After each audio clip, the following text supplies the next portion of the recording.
Okay guys, so here we are back at the computer. As you guys have previously seen, we have unboxed the switch, we have connected to power, plug it in the console cable, and the reason why we access it via console is the console port on a managed switch is always available to him.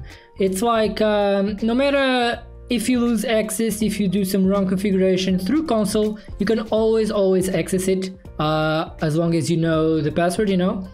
But to access the switch via console, we plug in that the console cable into the USB port on our computer.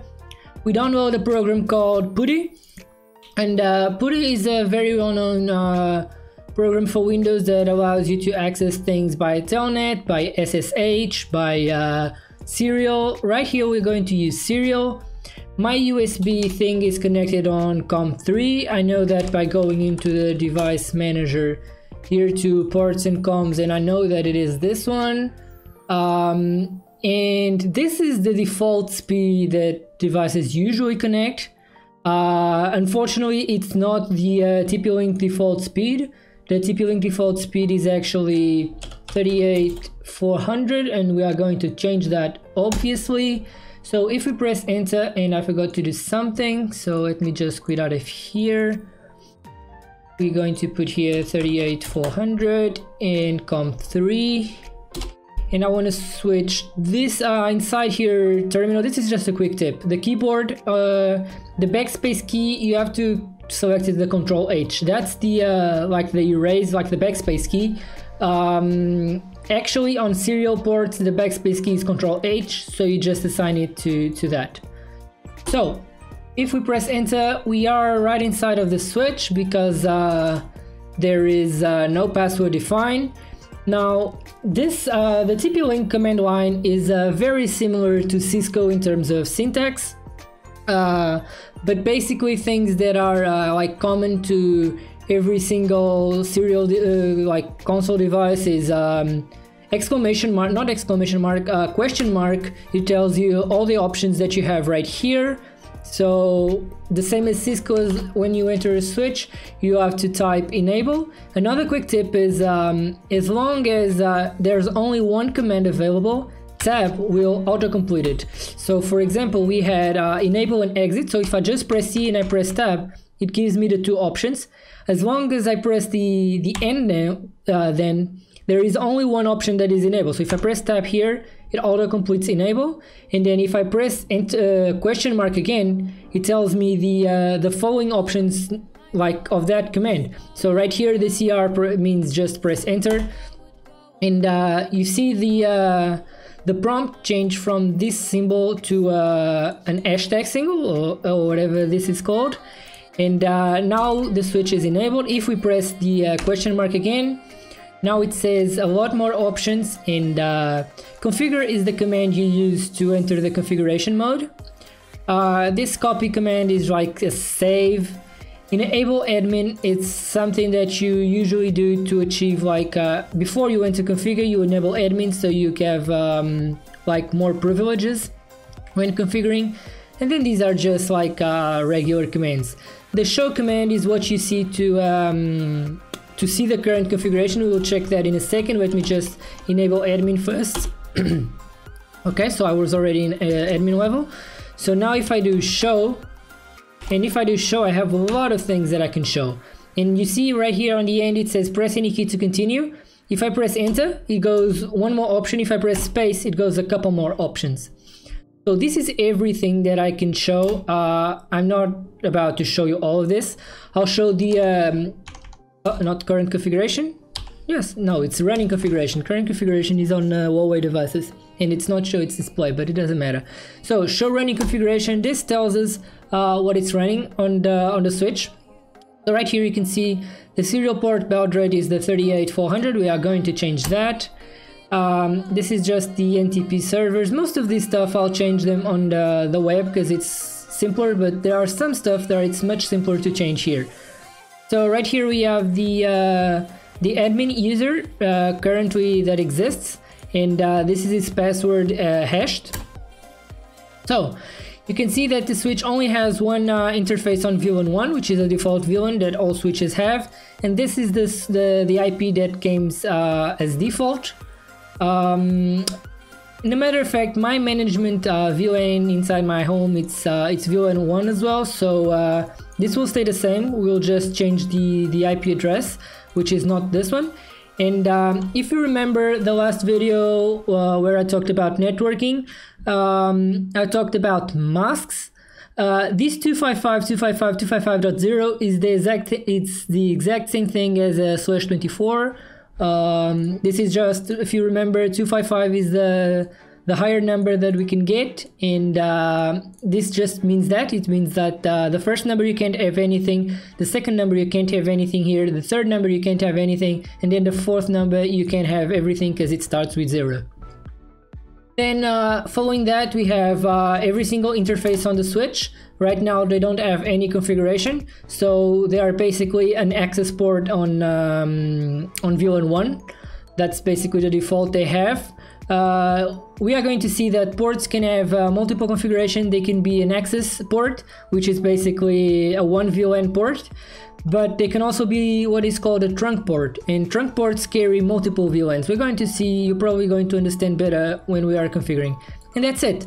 That's basically all the configuration there is on this switch.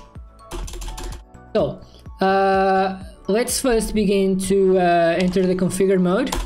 We are already in the configure mode, and first of all, let's change the serial port baud rate to 9600, and I'm not sure if this is going to change immediately. If it is, we are going to have to reconnect. Yep, it is. See, the serial port got all messed up, so let's just right click here and say new session, serial again, 9600, COM3, and the keyboard, we're going to change it to Control H. Oh, it's already used, so let's close this up. Open a new one. Serial 9600, it's alright. Alright, COM3, Control H, enter. There we go. We are, and you can see that we can close and the window and open it again, and we are right where we were. So now inside the configure, I'm not going to look at all the options real quick, but let's just enter the interface VLAN 1, which is where it had the IP. And let's change the IP address in here to what I want, because it is 192.168.0.6. This is what I want. And it is going to be a /24. Oh, this does this switch not allow?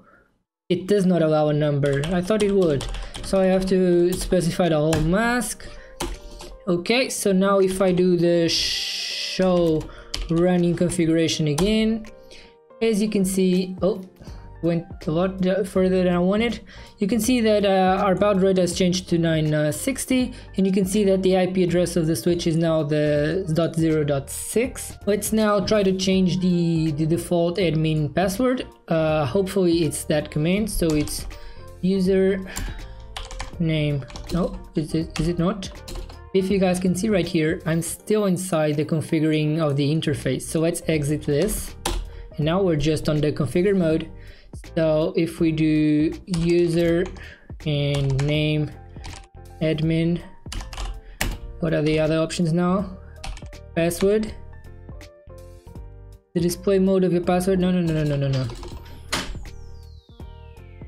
Not do this.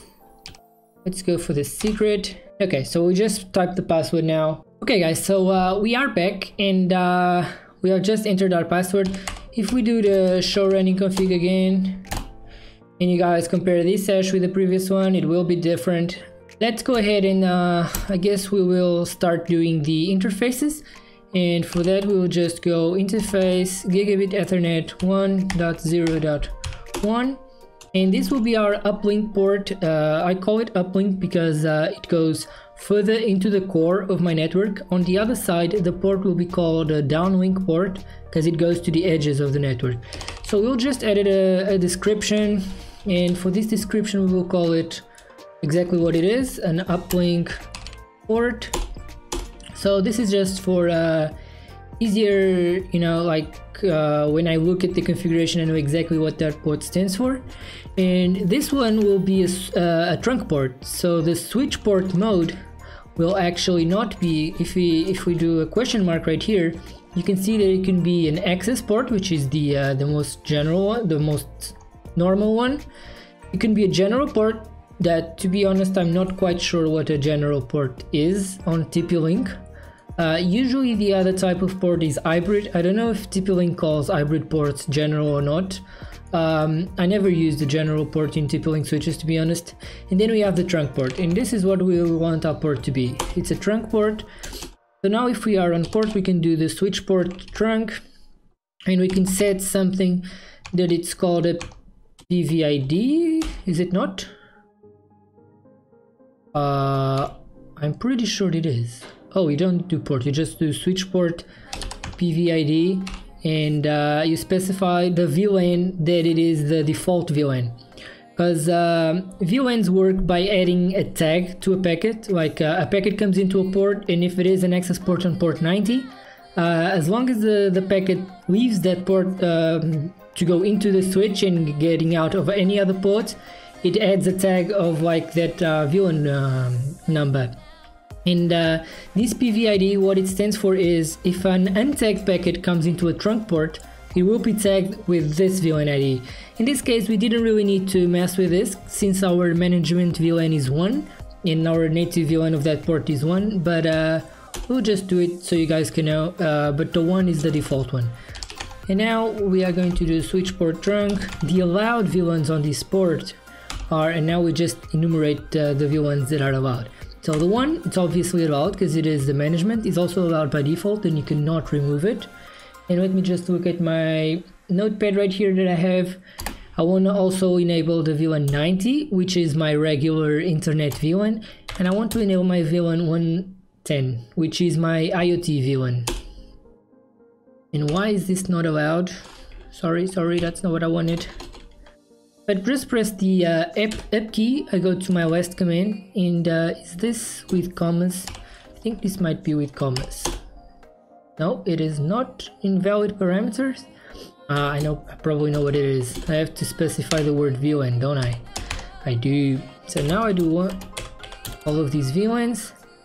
Too many parameters, so now it's probably the commas. Am I right? I am right. VLAN does not exist. Creating VLAN 90, creating VLAN 110, okay. Since we have not previously created these VLANs, and the switch knows that these VLANs do not exist on the switch, he created it for us. That's pretty cool. So I guess this port 1 is done. That's not a quit, it's an exit right here. So let's just go into the VLAN 90 and edit a description. Can we not edit a description? No, you can just edit a name. Okay, let's call this normal internet. And let's exit this one, let's enter the VLAN 110, and let's call this one a IoT. Okay. So now let's go into the port 1. I just pressed the G because if I do G tab, it auto completes to gigabit Ethernet, so I do not need to type more than G. The switch already knows, since it has only one option, that's exactly what I want. So now I'll go to port 2, and I will just say that this is an access port. This will be my IoT port. So the description for this one will be the IoT gateway, because that's what's going to be plugged in there. It's an IoT gateway for my lights. And the switch port access VLAN, it will be 110, because that's my my IoT VLAN. And now for the remaining of the ports, that's not a quit, it's an exit. I'm used to the Huawei devices which are quit. Now for the remaining, we will do an interface. I also just do int, but that stands for interface. We'll do an interface range, and we'll do from 1/3 up to 16, because that's all the ports that this switch has. And now everything that we put here will be the same for the entire range of ports. So if I do description equals normal internet for all of the ports, it applied to every single port this same command. And now if I go for switch port mode access, And if I go for switch port access VLAN 90, okay, so if I just do a show running config here, oh, I mistyped it. If I do a show running config, we can see that our VLANs were created right here, and right here on the ports, the configuration is starting to show up. Our port 1 is our uplink port, and it is a trunk that allows these VLANs. The VLAN number 1, it doesn't show because it's the default VLAN. You cannot remove it, and there's no point in showing it because it's always going to be there, even if you remove it. And all the other ports are exactly the same. So just the 17 and the 18 port I'm going to leave empty because those are the SFP ports, and we are not going to mess with that. There is one thing left that I wanted to show you guys, and that is how to undo a command. So let's get into interface. Let's go into the interface 3, which was the next one. Invalid. Oh, it's not 0, it's 1 here. So if I'm here and imagine that I'll put a description and I'll do blah blah, and this is not what I want. I want to remove the description from here. What I do is no description, and it removes. The no command removes whatever it is inside. So now I could just overwrite the description with another one, but if what I wanted was not to have a description, this is how I would do it. So oh, now to exit again. Let's exit one more, and now let's save our current configuration. So we will copy. And then these are the options. We will copy our current running configuration to our startup configuration, and this will save it. As you guys can see, starting to save the user config, saving user config, okay. So now I will plug this switch back into the network. We will access it via HTTP, which is a much more friendly interface. We will configure the rest of the stuff there, like SSH access and stuff like that. And I'll see you guys in a second. Okay guys, so we're back here. I actually forgot to do a couple of things, and we'll do it right here. This is still this is still the console port. First of all, we have to disable the IPv6 here, and then we have to create, since I'm the network that I'm accessing the switch is different than the network where the switch is, because it is the management network, this one. What happens is the switch doesn't know how to go back to my network, so I have to set it a default route so he can know how to get out of his own network, and let's do that right here. So let's get into the interface v11 first of all, and let's do no IPv6. Oh, what do I need more?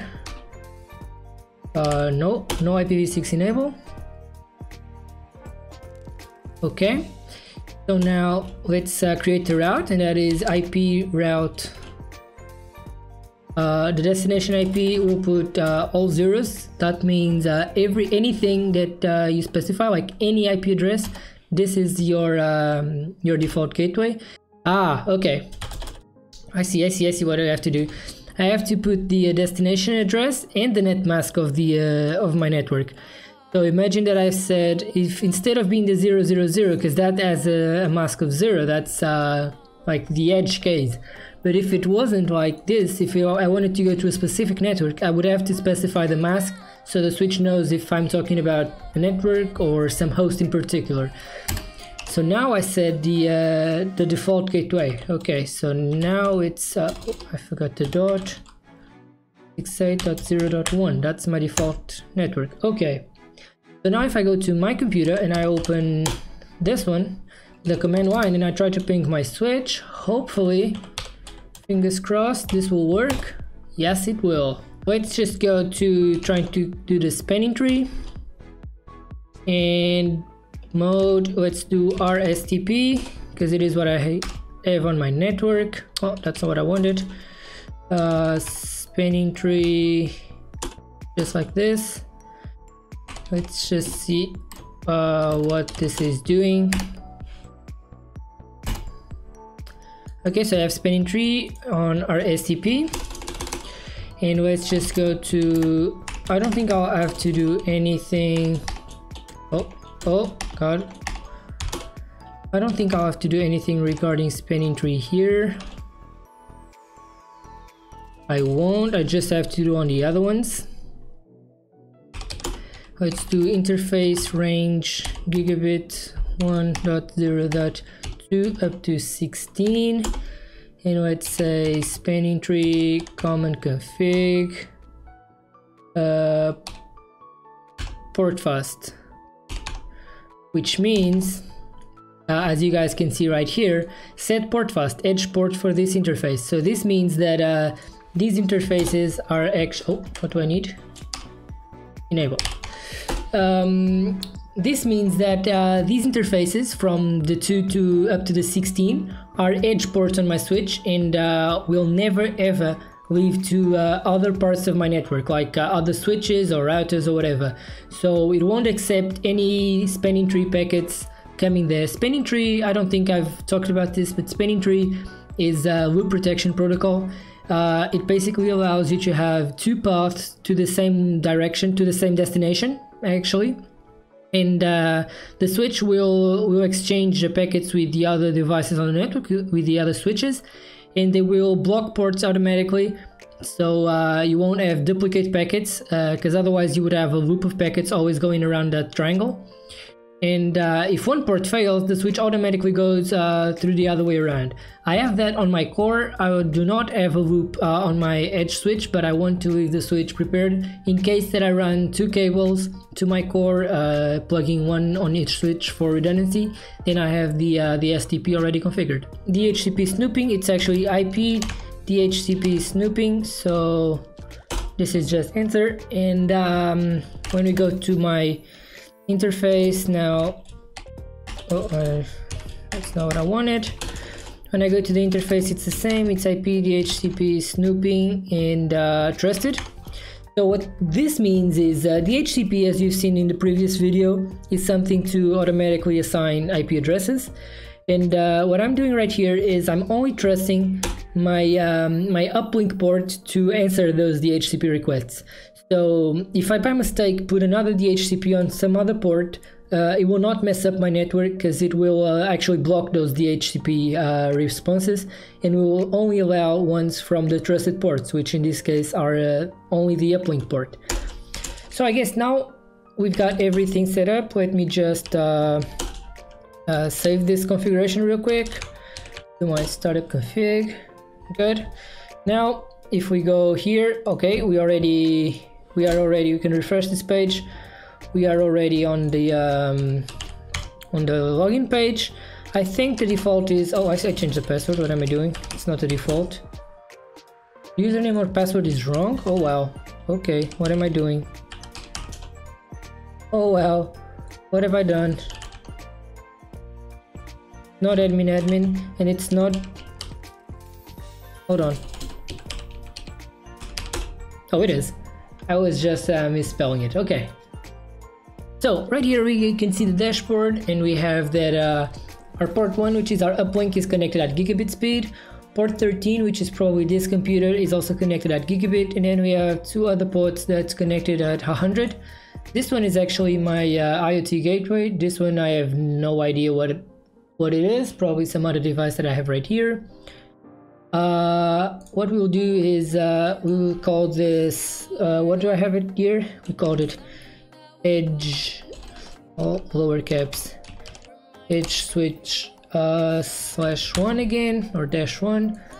Device location, I would put bedroom, and system contact, I will leave it empty. Yep, I want to apply that.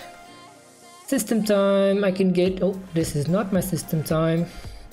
I'm actually here. These NTP servers are okay with me as long as they give me the correct time. Will they? 16:07, they do. So that's basically it. Thank you so much for you guys watching this video. Hopefully you've learned something. If there's anything that you guys wanted to see on this switch, or if there's anything that you want me to explore a little bit deeper, please let me know. There's plenty of stuff here that I haven't messed up with yet, but yeah, just let me know if you want to see more of these kinds of videos, or if you just rather have gaming videos. And don't forget to subscribe to the channel to see more of my content, like the video to let me know that you actually enjoyed it, and I'll see you guys next time. Remember, just be happy.